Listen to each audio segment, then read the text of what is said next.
meeting is now live. Thank you very much indeed, Anna. Good afternoon. My name is Darren Sanders. I am Portsmouth City Council's Cabinet Member for Housing and Preventing Homelessness. This is the first public meeting of the portfolio since March 2020 and is in line with a government directive that, unlike Parliament, all local council meetings should be held in person rather than people coming in as a hybrid or anything like that.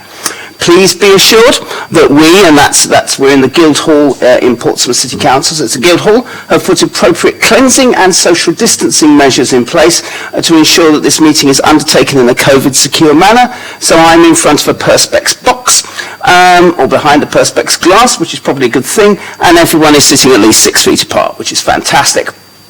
Other measures include a request for all attendees to have taken, it's down here as LFD, but it's what people know as a lateral flow test within 48 hours of the meeting, the use of the NHS Track and Trace app or attendee log, 2 metre social distancing, which I can tell you is being observed, the wearing of masks when not seated, which is also being observed, a one-way system in the Guildhall, which is new, and a temperature check upon arrival. It says limited public seating has been made available. However, this meeting is also being webcast, so hello, to allow the public to attend it remotely if they so wish, but the politicians can't. Please be advised that the public seating area is not in view of the camera used to webcast this meeting, which may or may not be a good thing. I'm under orders to ask members to remain seated throughout the duration of the meeting and again to wear a face covering unless seated. We've got no deputations, do we? None. Right, thank you very much. I now have to do a few housekeeping duties. If the continuous fire alarm sounds, please evacuate the room and public gallery by the stairwells. Do not use the lifts. Please assemble at Queen Victoria's statue in front of the civic offices, in front of the several hundred people who are graduating today. In order to comply with the Guildhall Trust fire marshal regulations, anyone who signed in at the reception, Guildhall reception desk, should sign out with what can only looks to me on this piece of paper as something like Caveffe, leaving the building at the end of today's meeting. I've also got to draw everyone's attention that this is going to be live streamed. Everyone speaking via a microphone will be on camera, so you sadly have me at the moment. And that includes making deputations, but there aren't any. Members of the press and public are also permitted to record the meeting on the understanding that it neither disrupts the meeting, which it shouldn't do, nor records those stating explicitly they don't wish to be recorded. Please can everyone use the microphones and remember to switch them off when they've finished. So, apologies for that being long, but I think that covers everything. So my role is now to try and see if this camera will move to various people. So I will go from right to left, if that's okay. Can I start with the person I know as Maria? It's Maria Cole, representing the Residents' Consortium. And I'm delighted the camera is working on you, madam. That's excellent news. Scott, good afternoon, sir. Afternoon, Councillor Darren Sanders. It is Councillor Scott Pater Harris Hills Ward, and I'm the Conservative spokesperson for Housing and Preventing Homelessness. Thank you very much. Good to see you. James. Good afternoon, Councillor Sanders. James Hill, Director of Housing, Neighbourhood and Building Services. Sarah. Good afternoon. I'm Sarah Wiltshire, Rough Sleeper Coordinator. Thank you, Sarah. Cal. Good afternoon, everyone. Cal Corkery, one of the councillors for Charles Dickens Ward and Labour spokesperson for Housing. Thank you very much. Wayne. Hello, I'm Wayne Layton. I'm a finance manager here at Portsmouth City Council. Excellent. Nicola. Good afternoon. I'm Nicola Clanahan, Temporary Head of Housing Needs Advice and Support. Thank you, Nicola. Joe. Afternoon, Joe Bennett, Head of Business Growth, Play and Youth. And last but by no means least, Anna. Anna Martin, Local Democracy Officer. Lovely. Okay. So the first item on this agenda is any apologies for absence, and we ain't got any. The second item is what's called declarations of interest. Do Cal or Scott have anything interesting to declare that's related to this meeting? Nope. Right, lovely. So we move to item 3, which is the updated safeguarding policy for play, youth and community services. Who's introducing? So I understand it may be Joe, is that correct? Yes. Thank you, Joe. Fire away. Thank you. The report looks to update the safeguarding policy for play, youth and community services, and it seeks approval to implement the updated policy operated by Housing, Neighbourhood and Buildings in our settings. There is a policy attached to Appendix A, which I'll take you through in a moment. As background, the Housing, Neighbourhood and Building Services operates 17 services across the city for the provision of services for children, young people and adults. We collectively refer to those settings as PYC, or Play, Youth and Community. The Play, Youth and Community Services are committed to safeguarding children and adults who use these settings, and this policy reflects the necessity of that responsibility. Policy brings up to date the working practices and requirements for staff reflecting the service changes which have recently taken place, and looks to refresh the existing policy to ensure the policy reflects current practice and demonstrates our commitment to the safeguarding of our customers. Play, Youth and Community Services have been supported and advised by the Portsmouth Safeguarding Children's Partnership in the design of our policy and our practices for safeguarding children, the delivery of training to our staff in our self-assessment processes. Training for safeguarding adults has also been included as a new addition to the policy in line with the relevant training identified by the Portsmouth Safeguarding Adult Board. The reasons for recommendation are to formalise the working practices of the Play, Youth and Community Service, to ensure that all staff and volunteers understand their role in safeguarding of children, young people and adults, and to provide information for all third parties working with our service. Are you happy for me to take you through the report, the policy quickly? Well, I am. I don't know about anyone else, but I am. You're the chair, that's the key. Thank you. So, local authorities have an overarching responsibility for safeguarding and promoting the welfare of all children and young people in their area, and have a number of statutory functions in doing this. Throughout the document, we use terms children and young people, and we also refer to vulnerable adults. Effectively, the policy applies to all three of those groups. Safeguarding and promoting the welfare of children is defined for the purposes of this policy as protecting children from maltreatment, preventing impairment of children's health or development, ensuring that children grow up in circumstances consistent with the provision of safe and effective care, and taking action to enable all children to have the best outcomes. Safeguarding is a term which is broader than child protection and relates to the actions taken to promote the welfare of children and protects them from harm. Safeguarding is everyone's responsibility with duty within and out of our workplaces. As we move to adult safeguarding, the local authority has responsibility for safeguarding vulnerable adults, and this is also information on the Care Act in relation to safeguarding and how this important piece of law protects vulnerable people by changing the way that safeguarding is placed on a statutory footing. Safeguarding vulnerable adults is everybody's business and depends on people understanding and doing the following things: being aware of the risks of abuse and neglect that vulnerable adults can face, knowing that help is available and understanding their responsibilities, working together to report and investigate concerns, and working together to prevent abuse and neglect. Living a life that is free from harm and abuse is a fundamental right of every person. All of us need to sign up to this principle and to follow it in acting as good neighbours and citizens. The policy then goes into an overview and talks about the key principles that we're committed to. And it goes through, for Play, Youth and Community, the key points are: the welfare of the child is paramount. No child or group of children must be treated any less favourably than others. Being able to access services which meet their particular need. All children without exception have the right to protection from abuse, regardless of their gender, ethnicity, culture, disability, age, sexuality or religious beliefs. All concerns and allegations of abuse will be taken seriously by staff and volunteers and responded to appropriately, and this may require a referral to the local Safeguarding Children's Partnership or the local authority designated officer. Play and Youth Services have a commitment to safer recruitment, selection and vetting, and all settings will aim to ensure that all young people meet in a safe environment with people they can trust. There are a number of other policies, and this policy doesn't exclude those, and those are listed thereafter. There's then a statement of purpose for each of the services, which I won't go into because I'll be reading to you forever. And it talks about the scope. As we move into staff and volunteering, it talks about the recruitment of staff and volunteers. And the key principle here is that all staff and volunteers in the service are required to go through a safer recruitment process. Suitable references must be received before being in the workplace, and all staff and volunteers are required to have an up-to-date DBS check. This is to be renewed at least every 3 years. Whilst waiting to receive a DBS check, a risk assessment will be carried out, and all new staff must work alongside a fully vetted and trained member of staff until the DBS check is completed. We then talk a little bit about DBSs, which I won't go into detail of because I don't need the technicalities. And there's then an explanation again that volunteers are to attend a taster session with the relevant service to see if they are suitable for the role.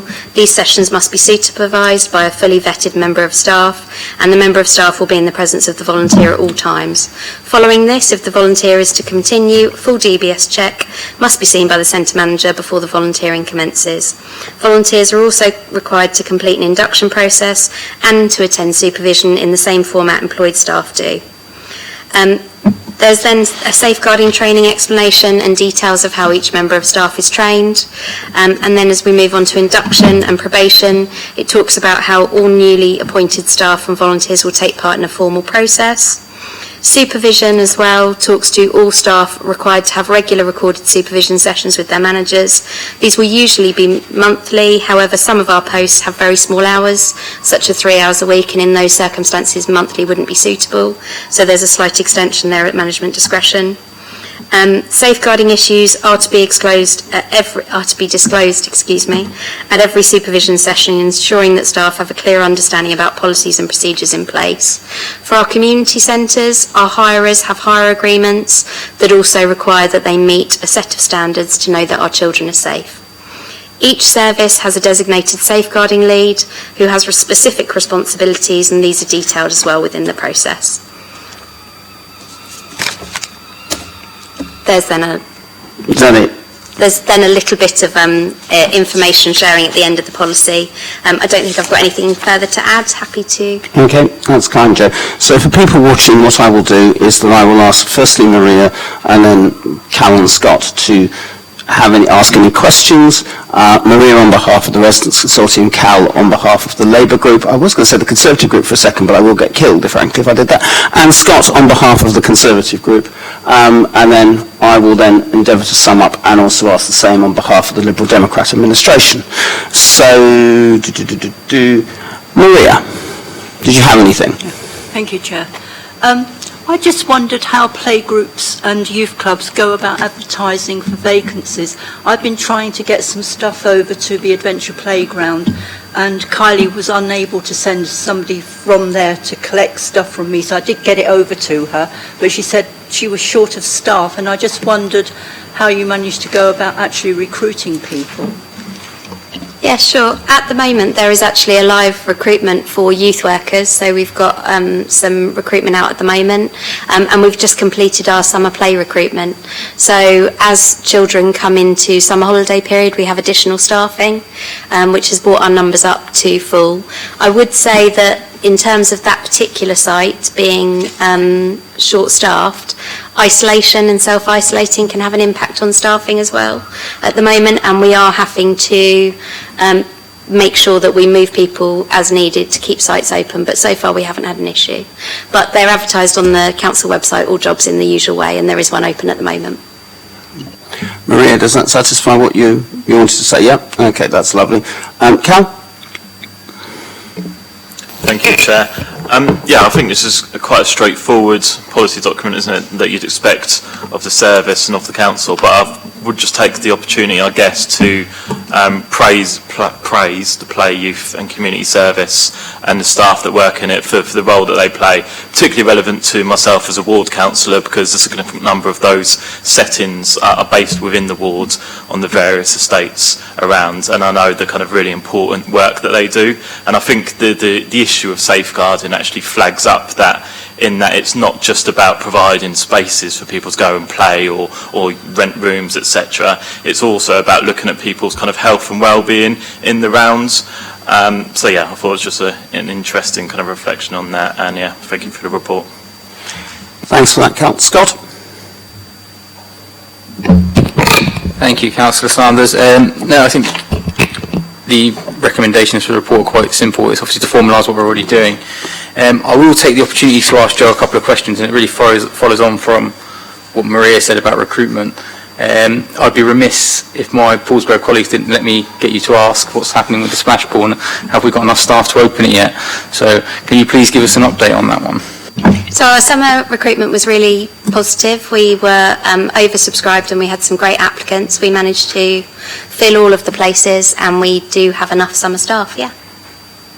Okay, so I can comfortably tell Councillor Hooper and Councillor New that the splash pool will be opening shortly, because if I don't ask the question, I'll be in trouble, basically what I'm saying.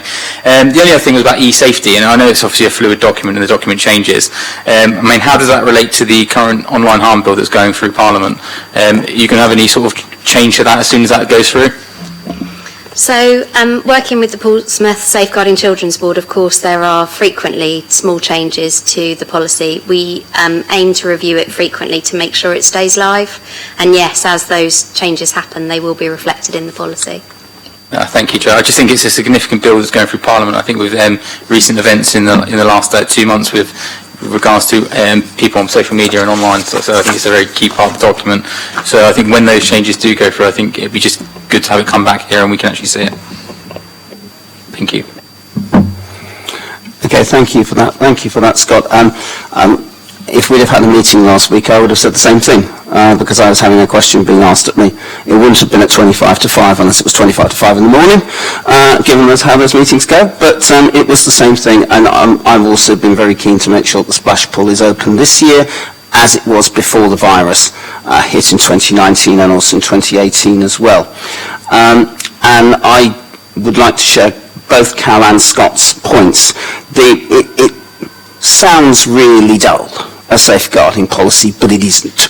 It's one of the most important and crucial documents that we have, particularly when you're just trying to improve kids' lives. And I'm tempted to say make children happy, but that never always works. But trying to improve kids' lives, absolutely crucial that we do safeguarding properly, as it's a place whereby people, young kids in particular, feel much more open and much more free to do things in a way without the peer pressure that exists at school or at home or with their key friends or whatever. And so having a policy like this that deals with safety is very, very sensible. And so I agree with what Cal has said. With regards to what Scott has said, you know that I'm also keen to make sure that the online safety bill is incorporated fully. I suspect Cal, Scott and I have had a few negative comments once or twice on social media. We might be big enough and ugly enough to take it, but if you're 12, that might not happen. And it's absolutely crucial that we deal with this online safety bill as well. And yeah, any updates that will come back, even if it's just what we call information reports, it doesn't have to go the full rigmarole, would be very, very helpful, because it's crucial for parents to know what we're doing, because we know that several times at the adventure playgrounds the parents just let the kids go and they're always scared because it's their little one. So it's important to try and make sure that we know what we're doing. But with all that, I'm happy to sign that. I'm told that we've not done this for 15 months, we've all done this online. So I don't know whether I'm meant to sign something or whatever, but I'll sign it afterwards if necessary. But no, that's fine, Jen. Thank you very much indeed. I believe you can go home now, but I'm not your manager. So we move to the rough sleeping pathway. Now there are two authors on the publicised report, Paul Fielding, who cannot be here and sends his apologies, and Nicola Clanahan, who's mentioned it earlier. But we also have Sarah as well, who's the operational manager. And so I've got no idea who wants to do this first, second or last. So whatever worked in rehearsals for you, because I'm sure there were some. I'm here to do the report, Sarah. and Sarah will answer any questions that come our way. Members received reports in July and December of 2020 which related to a bid proposal to MHCLG. The bid was successful and resulted in Portsmouth receiving £4.6 million of funding, which led to a rough sleeping pathway proposal heard at decision meeting in January of this year. The purpose of this report is to provide an update on the progress of the pathway, specifically around the rough sleeping accommodation and support, the rough sleeping advice hub at Kingsway, and the new support contract for rough sleeping services within the pathway. The report provides an update in relation to securing 3 new buildings, the Registry, Elm Grove Library and Kingsway House, and confirms that following planning permission being agreed, the purchase was completed in March. Since completion, extensive works have been undertaken to ensure that the properties are suitable for supporting individuals off the streets, many of whom have complex needs. At the time of writing the report, 81 people were accommodated within the pathway. The next section of the report references the end of the temporary use of rooms in houses of multiple occupation. In July 2020, Cabinet approved an interim 12-month plan which included the use of houses of multiple occupation with floating support and move-on support to the private rented sector. A 12-month contract was negotiated with the housing network for the provision of 60 rooms until the end of August 21. Following the purchase of the properties referenced above, the demand for the rooms was removed, so the specific arrangement will end. Any service user who remains in these properties in August will be supported into alternative suitable accommodation. The report records thanks to the housing network for working with the service over the period. The next section of the report refers to the interim provision of support services for people within the pathway, which was necessary as the new contract to be procured was not due to start until October 21. The report records thanks to the interim providers, Society of St James and Two Saints, alongside other offices and support services for the delivery of support for the interim period. We go on to confirm the future support arrangements. Funded from a combination of MHCLG Rough Sleeping Action Programme funding and existing budgets from the Council's General Fund, the new support contract will be in place until April 2024, encompassing outreach and in-reach support and a rough sleeping advice hub in Kingsway House.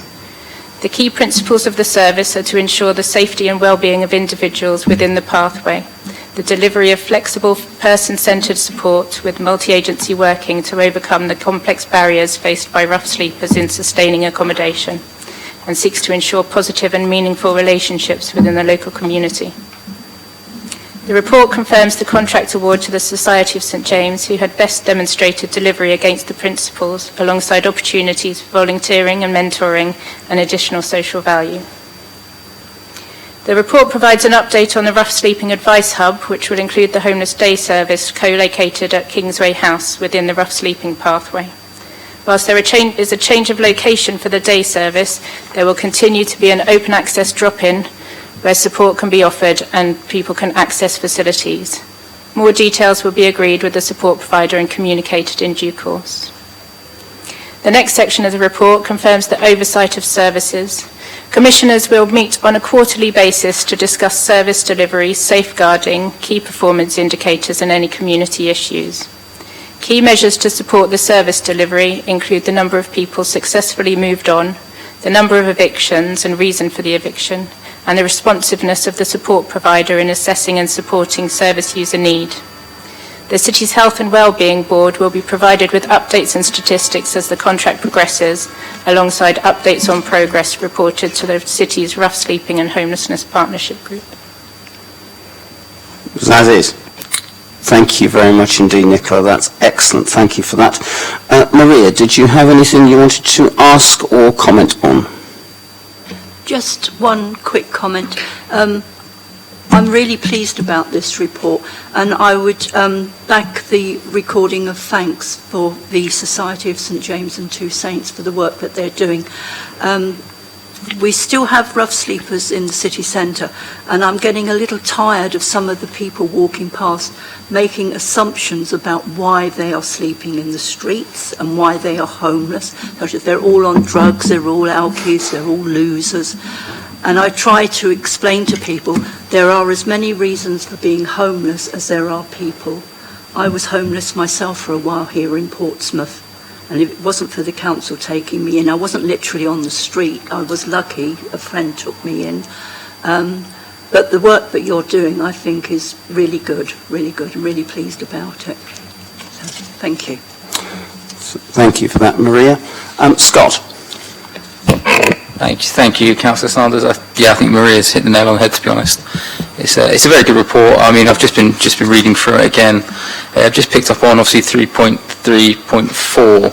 I think that's a really good part of the report. That obviously, while the housing network, obviously we're ceasing to work with them, I think it's something to keep in mind for the future. In case there is some sort of issues again, that we have to lean on them for some support. I think it's a really good working practice. So my hats go off to you guys for that, and I think it's some feedback that you guys have taken on board as well. So I do appreciate that. 3.7.6, obviously in line with the duties with the City's Health and Wellbeing Board, provide updates and statistics about the service as the contract progresses. I also would think it would be quite handy, Councillor Sanders, if we could have that same update and a similar time, rather than say we all have to go into Health and Wellbeing Board. But I mean that's fundamentally in your gift. I think these updates are quite handy, especially for the council and to see, and for members of the public to actually see what we're doing. As a council, I think that's fundamentally important.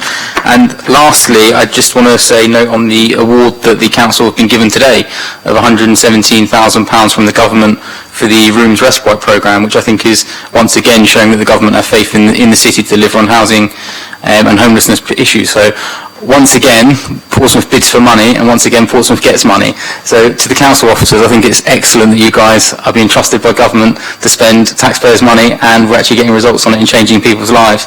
So I think all the officers involved should really pat themselves on the back, because they're doing some excellent work. So on that front, I want to say thank you. Thank you, Scott. Cal. Thank you, Chair. Just start off by echoing the sentiments that have already been expressed, kind of thanking the service providers for what they've done over the course of the past couple of years, particularly where they've had to step in at very short notice to provide support, originally in the hotel settings and then in the buildings that were subsequently purchased. In terms of the relocation of the day service, I think that's something that makes sense, bringing it into a more central location in terms of other services, very close to the recovery hub and quite a bit closer to the city centre where there are other services that people may also need to access. So I think that definitely makes sense. I'm curious about the long-term sustainability and options of the service. Clearly, at the moment, it's funded until, I think it was 2024, as a result of government grant. I guess the question in my mind is what happens then? Obviously, ideally, that grant gets renewed or expanded, but if not, what are the ongoing revenue costs that the council is potentially going to face in order to sustain that service? And if those costs can't be met, then what will be done with the buildings? If I could ask that question, I've got a few others following on. Thank you. Is anyone in a position to answer Cal's question? Sarah. It's probably not a full answer, Councillor Corkery, but any answer will do. In terms of actually exploring the future, I think that's going to be one of the things that the partnership group will be a key role in terms of looking at what those options are, what the funding options are, and obviously then exploring that fully with government as well. So that will be an ongoing piece of work now that we've been awarded that we, within all the members of the partnership board group, will need to pursue really. It's difficult to answer the question about what those specific revenue costs will be until we've begun that discussion, I think, really. Did you have anything else, Cal? Does that answer your point? Yeah. No, I appreciate it. Did you have anything else? It's a difficult question to answer at this stage. Right. I was just, I guess, preparing ourselves for that eventuality, and the figure, I guess, would be useful to know, maybe if not at this meeting, in terms of what the ongoing costs are now that we own the building, how much we're going to have to pay in support costs, etc., to sustain it. But yeah, perhaps we can be kind of updated on that outside of the meeting if it's not available at the moment. In terms of the government funding, I guess just picking up on the point that Scott made, it's probably worth reflecting on the massive reductions in government grants to local authorities that have happened over the years. We may now be getting a few grants here and there that are time limited, but that always leaves us kind of scrambling round to find out what's going to happen at the end of each contract. So personally, and I don't know about you, Councillor Saunders, but I'd prefer that we just return to the system we had before, where the government gave local authorities the funds that they needed to provide the services long term. I do have another question after that slight high political aside. clearly this service it seems to me it's an expansion of the supported housing services that we had already. So we already had similar services in terms of what was available at Hope House, and this is kind of an expansion of bed spaces essentially at different sites, in my view at least. And that works for some people. There are some people that are willing and able to go and live in that setting, and actually that provides them with the stability and the support that they need to go on and ends that period of homelessness. But the question I would like to ask is, what about the people for which those sit-ins aren't suitable? The people that for whatever reasons, and quite often they're very good reasons and very well made, they don't feel willing or able or safe to go and live in what is essentially a hostile environment. So yeah, that would be the question in my mind, is what support is currently available for those groups, and is there anything that we can do to kind of further expand those options for those individuals? Sarah, I know that didn't sound like a question, but it was. So what's your thoughts in terms of what Cal has said about future and accommodation and things like that?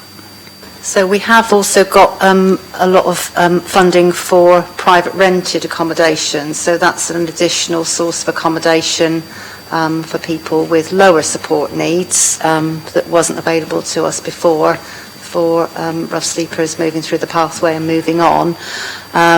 We look at an individualised, personalised housing plan for every person. So we are trying to make those plans bespoke. Clearly, obviously, they are group settings, but the accommodation at the registry is a lot more self-contained. So that's been quite a useful addition in terms of people having, you know, their own room and their own microwave facilities and their own ensuite space. So yes, so that helps a little bit with that.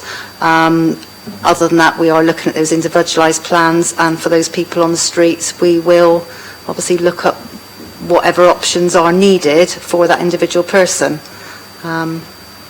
in their plan. And I think we've learnt that sometimes it's not a solution which we can put people into, but actually starting from the individual people and working out what they need works. And we have done that in some cases and been able to successfully house people.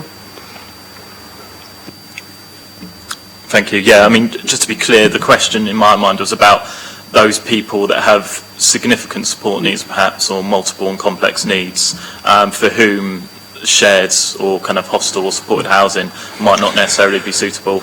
And I know there's obviously the concept of housing first, which we've talked about a lot of times, and it seems to me that that model was designed specifically to meet the needs of those groups, in that it's about having kind of individual properties that aren't necessarily in a hostel or supported housing setup. And there's a lot of research to show that actually where that's been implemented, that's been very successful at targeting support of those people with the most significant needs and kind of histories of long-term homelessness. So yeah, I mean, that was the point I'll make around housing first. And just last question, if I may, Chair, in terms of move-on options from the current supported housing we have, what are those current move-on options, and do we think that they're sufficient, or is that something that needs to be looked at going forward to improve? Sarah or Nicola again. So the main move-on options for people achieving independence is around private renting. So we've got some funding to help people into the private rented sector, to help top up, and also some support for people, including money advice. So that will help with people moving on from hostels and from the pathway. Okay, thank you. Thank you very much indeed. Cal, I suppose this is my turn. Sorry, Scott, yes? Ask a couple of questions following on from... You can, the idea is to ask as many questions as you like until you're happy. I'm told we'll be kicked out at 5:30, but I think we'll be okay. It's just a quick question. It's just on a couple of points Cal made, actually. We're talking about 2024. Obviously, 2024, he talks about government, but the government's hypothetical, because obviously we're going to have an election before then, so the next grant funding could be any government of any colour. So I think that's points worth making. I think it'd probably be enough Conservative government, mind you, but let's make that point. Just a quick question. How much money has this council been given since the pandemic to help solve homelessness? That's a really good question. I don't know off the top of my head. I'll have to come back to you. I'd probably say it's well over £10 million. You might, I can't confirm that number.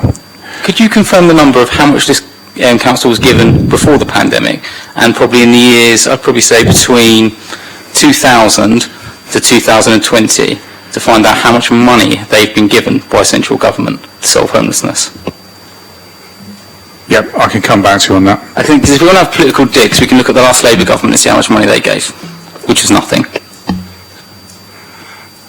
I think I can't give you an exact answer, except your first question is loads, and the answer to your second question is considerably less.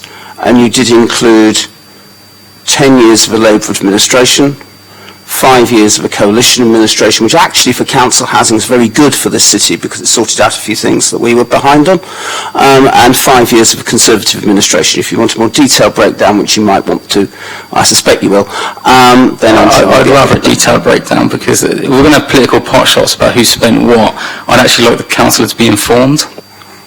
That's absolutely fine, and I think the finance officer has already said he will go away and ask that. No, hang on, this is not a full council meeting. They said, no, okay, that's fine. Don't mind, I haven't said anything yet, so we wait. Hello, right, here we go. I'm going to get the teas in now. No, I think it would just be useful to add to that finance report the total in government grant has been cut to the local authority over that period as well.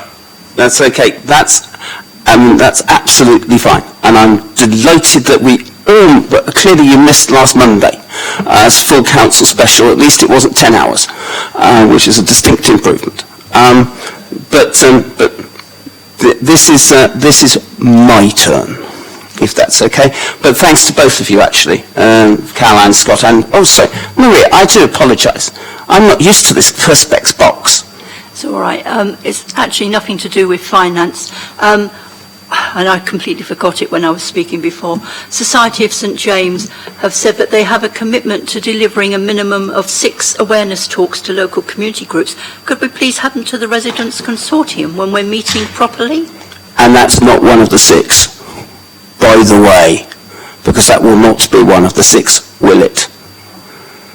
It'll be another one on top, won't it? Yeah, we can speak to the Society of St James about that. Okay. Ask if they can do that.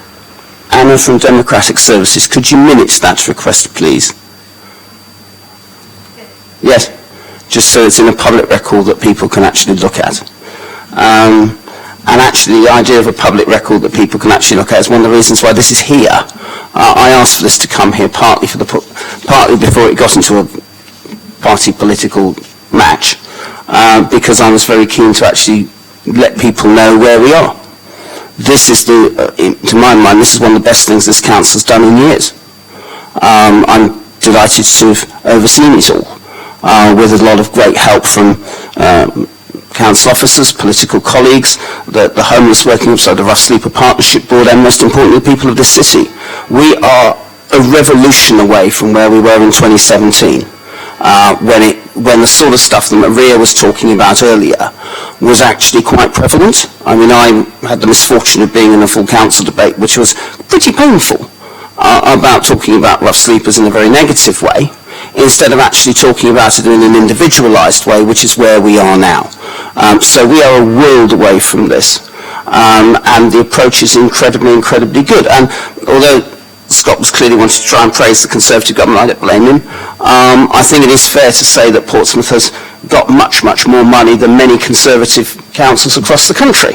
Not because we've got a worse problem, but because actually we've got solutions, and a range of solutions that are tailored to individuals, as opposed to a one-size-fits-all policy, which actually fits in line with government policy. And I would say one of the interesting things around about 2017 was that government policy changed. And there's a target, and this comes back to Cal's point, there's a target to end rough sleeping by 2027. Now, nobody knows what that actually means. Nobody knows what qualifies as a rough sleeper. I mean, if the person doesn't want to get off the street, so I ran into a vet in Helmand, an ex-vet from Helmand, outside Boots, being shouted at and given insults by kids, and all he said to me was, well, it is better than, Boots is better than Helmand, which was impressive. But does the government mean that those people have to be marched at gunpoint into housing? I don't think so. I think we need to treat people as individuals, and I think that's been one of the great joys of this whole collective approach working together. I want to try and deal with other individual points, if I may. Moving people into Kingsway and out of Ewe House is something that I told residents in my ward who live opposite Ewe House would happen in my re-election campaign, and I'm delighted it's happening because I think Ewe House is a bad place for those sorts of people, and I think Kingsway is much, much better. Cal, the accommodation isn't strictly speaking hostel accommodation. It sounds a bit odd, but the government guidelines that we have got, particular Public Health England guidelines during the pandemic, have been that it's got to be safe and secure accommodation. You can share a bathroom, but that is about it. So it is not conventional hostel accommodation, certainly a world away from the day services that existed beforehand. I understand the point, and the point's a fair one. I think that's one of the things that we are trying to move away from. I think with regards to the points around the long-term provision, one of the things we've got to look at, and I'm asking the team to look at, is what happens after 2024. What I'm picking up at the moment is people are just grateful it's not a one-year grant round. And actually they can do some planning for 3 years. But I know with the discussions we are having with government, it's been a bit of a struggle to actually go, what are you going to do to stop us being back here in the first place, and what are you going to do to prevent homelessness? And that is part of the money that we are receiving now, because they've finally woken up to this fact, and that includes the respite care and the respite service that Scott mentioned earlier on, which is absolutely crucial. And I think also is a sea change in the public sector to move away from get people off the streets, which is the complete opposite of what we're doing as an administration, and as you well know, Cal, the complete opposite of the Housing First approach, into something whereby it's a case of, well, what do you want to do? Shaping Portsmouth, for instance, is now working with the team to actually get rough sleepers into employment. And we saw yesterday that there are rough sleepers who are in jobs already. They're just not in any homes. So we've got to try and make sure that we actually have a long-term sustainable programme. I think the short answer is to your question is government doesn't know, but it's got a target of ending by 2027. But I think we've got a range of plans to try and deal with it. And if other people want to come with us, they can. I hope they do. Because otherwise, as you've rightly pointed out, Cal, we'll be back here again in a few years' time. And we'll be back begging for money again if we don't deal with prevention. As far as Scott mentioned, as far as the Health and Wellbeing Board is concerned, I'm a bit uneasy about having anything sent to the Health and Wellbeing Board because it's health and wellbeing. But I do believe, I do want to see further reports coming back here of what we're doing, because I don't think we've got anything to hide. In fact, I think we've got an incredibly good story to tell. And I think people want this to succeed. They want us to succeed. They're delighted we're getting the money. There was a discussion around funding earlier. I make the observation that pretty much since 1979, every single Conservative and Labour government, that includes one of which my lot were part, decided to cut money for local government. It was not brainy then, and it's not brainy now. I think that this government has made some improvements in terms of council work. I'm delighted they've put in place a target. We want to try and make sure we can honour it, meet it, and do better. So at the end of that vaguely party political rant, I'm delighted to receive. I can't approve this report, can I? Because it's not a decision-making report, Anna. I note it. Right. I note it with the one thing that was added from Maria, which is to make sure that the Residents' Consortium gets an additional talk from the Society of St James. But I think if the city wants to have any comments about this, please feel free. This is fantastic work, and long may it continue. And I believe that is the end of the meeting at 6 minutes past 5. Colleagues and comrades, thank you very much for coming. I may or may not see you again, or either in person, but I may well see you online. So thank you very much indeed, and have a safe trip home. Thank you very much.